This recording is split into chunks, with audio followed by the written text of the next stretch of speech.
All right, Coach, a couple days after a tough one against UCLA, new thoughts after looking at film? Well, I think just to reiterate a lot of what we talked about after the game, for a variety of reasons, we didn't put our best foot forward. We didn't play a brand of football that we're capable of.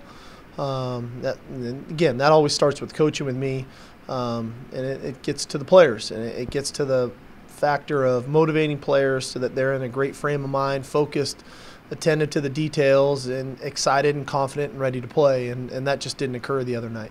You're always tough on your quarterback. That's your pet position. What'd you see from Cody Kessler in your passing game? Well, I think Cody had some opportunities early in the game that we just didn't take advantage of, that he had taken advantage of in the previous about 6 weeks. He'd been playing a really high level of football.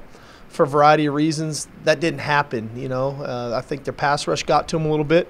They did a couple unique things with their coverage to disguise some stuff. But all in all, I think Cody be the first one to tell you, he's a better player than what he put on the field Saturday night. I know you always have to look at film to really talk about the offensive line.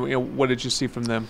Well, you credit UCLA. They had a good defensive front. They did a good job. They were physical with us. We had a few communication breakdowns, which we had kind of gotten over. We had been over that now for about a month and a half, and it reared its ugly head there the other night, and it led to a couple sacks. It led to a couple breakdowns in the run game, which obviously are crucial when you're trying to make a comeback. Defensively, Hundley puts you in that bind of, you want to pressure him, but you also want to keep him from running. Where did you net out on that? Well, I think the thing that we actually did a pretty good job on, one was defending Brett running the ball. We had one crucial breakdown in the red zone, and a good player is going to take advantage of it. Brett did. He pulled the ball and scored a touchdown. Where they really hurt us was in the perimeter screen game. They got the ball on the perimeter. Thought the receivers did a good job of blocking us, and we didn't do the best job of getting off blocks. And in turn, plays that normally go for 3 to 5 yards were going for 8, 10, sometimes 20 yards, and that really started to put us in a bind. They were able to stretch the field horizontally. It started to create some running lanes for their runners, and then they got the complement off of those perimeter screens. They got some kind of screen and go different things, and got the ball down the field to create big plays. What did you see in the back end of your defense? Well, we obviously didn't tackle great. Now, that's the first thing that jumped out at us. We didn't tackle as good as we would have liked. We gave up one deep ball down the sidelines, which we've been doing a good job of not giving up that deep ball, and then just probably going back to it. We missed some tackles that we had been making all season long, and in turn, that created big plays for them. You've done a great job this season getting up after losses. Those were sort of different kind of losses. So is it a different kind of challenge getting up after a loss like this? No, I think at the end of the day, when you lose and you're a competitor, it hurts, and the challenge is getting back up off the mat, getting back on the horse, and continuing to fight.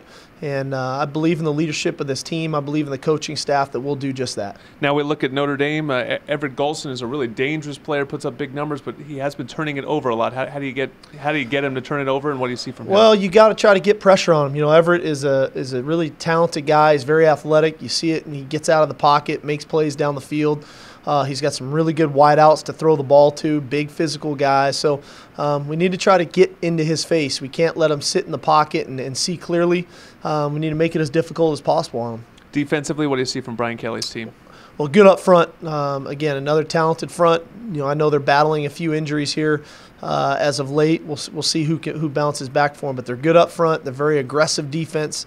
They like to attack the run game, attack the quarterback, and so it'll be a great challenge for us. Yeah, always the question comes with this rivalry. How do you view it differently from the last one and your history with Notre Dame? Well, it's a great rivalry. It's one that I've always appreciated being a part of. It's so unique because of the proximity of the two schools not being close, but yet the rivalry is so intense, and so love the opportunity to be part of it as a head coach. There's been some amazing head coaches that have had a chance to be part of this game, and get a chance to put our stamp on the rivalry now. Finally, it's senior day for your guys, led by Captain Hayes Pollard. What has this class meant? Obviously, the first one to welcome you in here.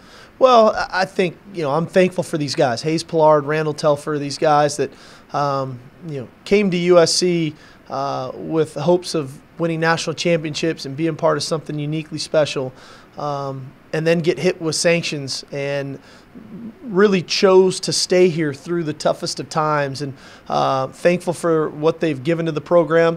The goal is to send them out a winner at the Coliseum one more time, and that's the plan. Sounds good. Thanks so much, Coach. All righty.